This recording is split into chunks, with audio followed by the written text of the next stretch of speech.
Interface Project, Adult Swim and FXNow, Cable Streaming Companion Apps. There's an app for that has become a common statement within the age of technology, and with increased platforms to consume media, watching television and other videos has become a common pastime.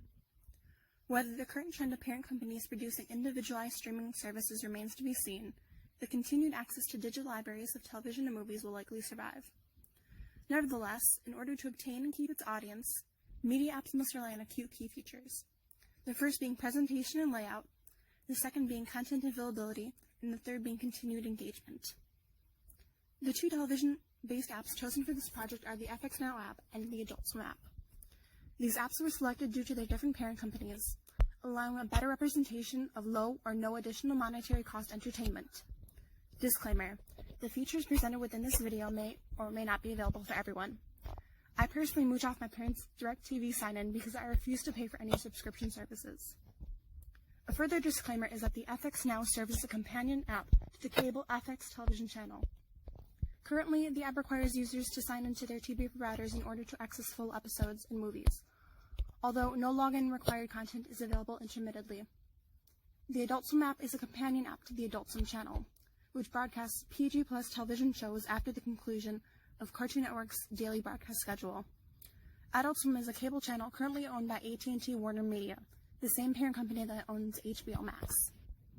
Moving on to the questions presented within the project outline, the first question addresses the application's affordances and what it encourages. What the Adult Swim app encourages is the continued streaming of the selected show. As seen on the screen, the organization of the app presents all available episodes, specifically listing them in broadcast order under the season number. Upon the conclusion of one episode, the app automatically bins the next, repeating the whole series indefinitely. This is great for binge watchers and those who like to have a single show on loop without having to do anything more than start a video. FXNow has similar view encouragement.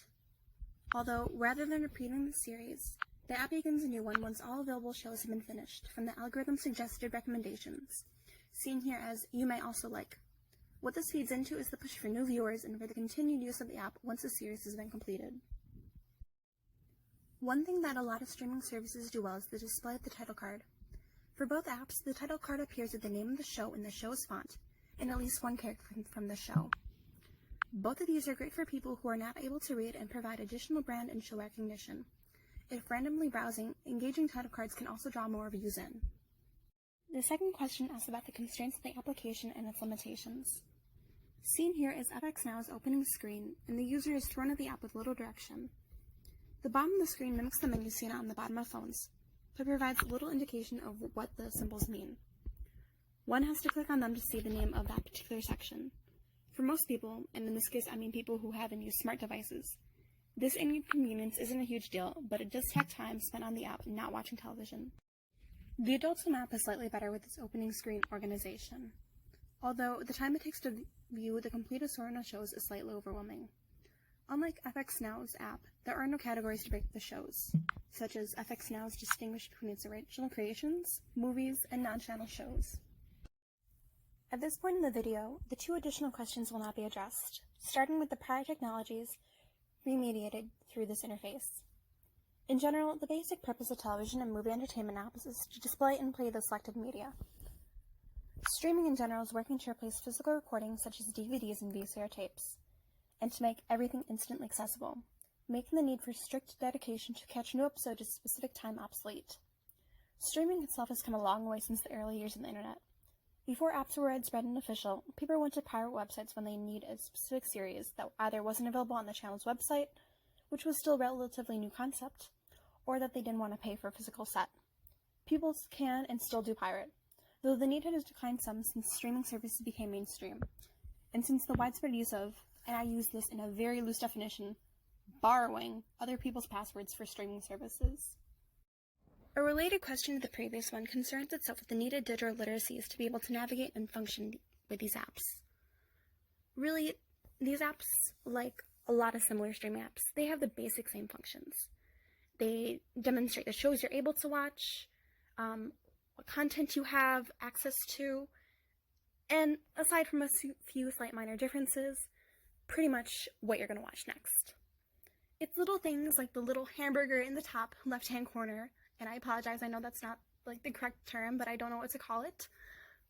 But it's little things like the little hamburger that people might not know about, especially if they're older, where they might not have as much of a digital presence online, so they don't have that needed background information to be able to know that that's a menu, even though it doesn't say menu.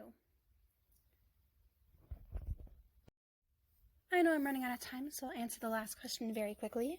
And these affordances and constraints shape circulation so that the viewer remains on the sites or the apps.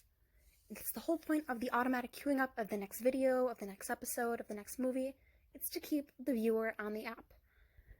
That means that, they continue to watch the commercials that pay for the app's upkeep. It pays for the channel's broadcasting license. It pays for the profits. But it also maintains the viewer's presence on the site or at the app itself. And really what that just targets is that means they're not going onto another site or another similar streaming service to do the exact same thing.